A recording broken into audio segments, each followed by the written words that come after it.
Olá, pessoal, sejam bem-vindos ao nosso momento Dica do Dia. A dica de hoje se refere à atividade avaliativa que é para ser realizada em grupo.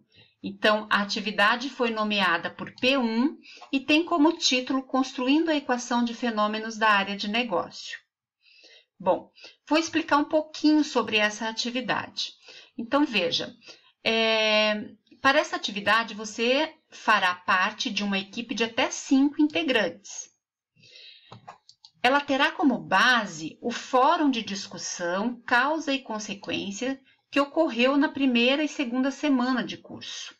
Então, cada um de vocês postou nesse fórum exemplos de funções.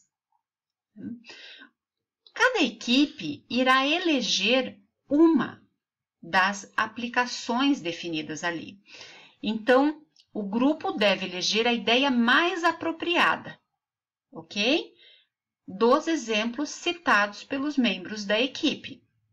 Bom, feito essa escolha, vocês vão relatar a ideia. Então, aqui em azul, eu vou tomar como exemplo o exemplo que eu postei, a atividade que eu postei lá no fórum de discussão, né?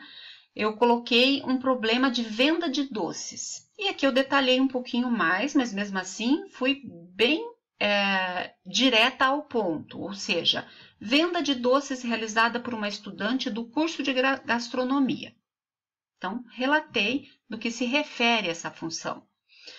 Depois eu peço, determinem qual ou quais as causas e qual é a consequência do fenômeno escolhido no item anterior. Então, eu declarei lá no fórum de discussão para vocês que a causa era a quantidade de doces vendidas, que eu nomeei por X, e a consequência era o faturamento, que pode ser nomeado por F, R, e assim escolho uma letra para definir essa função.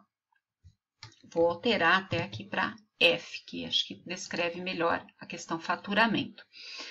Bom, no próximo item diz assim, montem a equação que governa o fenômeno. Né? Dica, use somente uma letra para a ideia. Exemplo, T, Y, X, Z. Se houver dificuldade para estabelecer a equação, talvez a ideia não esteja suficientemente boa, então a equipe deve reestruturar.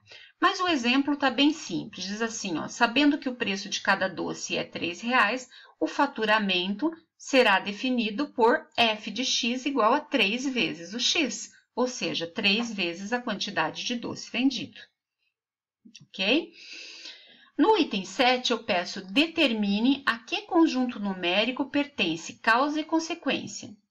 Os conjuntos numéricos de interesse são inteiros, racionais e reais. Bom, então, esse item se refere ao modelo matemático. O modelo matemático é f de x igual a 3x.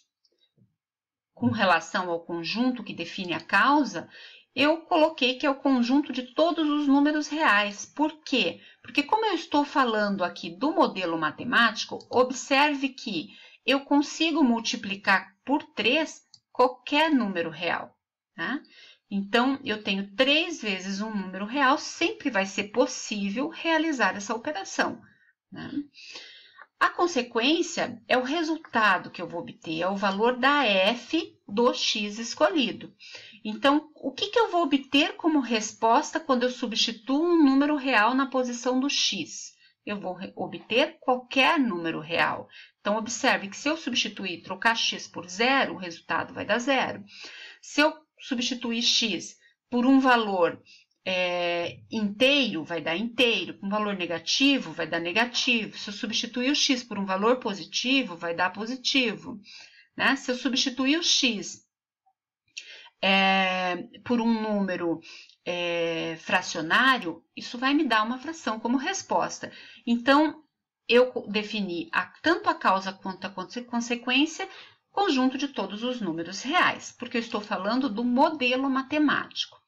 O próximo item se refere ao modelo aplicado. Então, estabeleça os conjuntos de solução para causa e consequência, onde você vai definir valores que fazem sentido para o seu problema.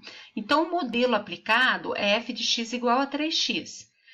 A causa, que é a quantidade de doces vendidos, eu tenho que o conjunto que representa a causa é o conjunto de todos os números inteiros maiores ou igual a zero, porque eu estou me referindo a uma quantidade. Então, não existe uma quantidade de doces que não seja inteira e positiva, né? Então, qualquer número inteiro maior ou igual a zero pode fazer parte dessa causa, ou seja, a quantidade de doces vendidos. Já com relação ao faturamento, é o valor que eu vou obter quando eu faço 3 vezes esses valores inteiros maiores iguais a zero. Então, eu também vou obter como resposta sempre números inteiros maiores iguais a zero, porque o que eu vou fazer, o que minha função faz, só multiplica por 3 o elemento escolhido, né? O x escolhido. Se o x é inteiro maior ou igual a zero, esta operação só pode resultar num número inteiro maior ou igual a zero. Tudo bem? Perceberam a diferença, então, entre modelo matemático e o modelo aplicado. O domínio e a imagem desses modelos não necessariamente são iguais. O meu exemplo mostra que o domínio e a imagem são diferentes para essa situação real e aplicado. Bom, na sequência, você vai montar uma tabela onde você vai atribuir valores do conjunto do item anterior para a causa e determinar se a consequência está correta ou não. Então, veja, eu coloquei aqui causa e consequência. Então, observe que se eu colocasse os elementos do primeiro conjunto, ó, observe que eu coloquei na situação do item 6, do item 7, eu coloquei números reais, né? Então, chutei ali alguns números reais, positivo, negativo, zero, né? E obtive como resposta também positivo, negativo, zero. Esses números encontrados não são coerentes com a realidade, né? Então, veja, eu não vou vender menos uma unidade de produto, não faz sentido isso.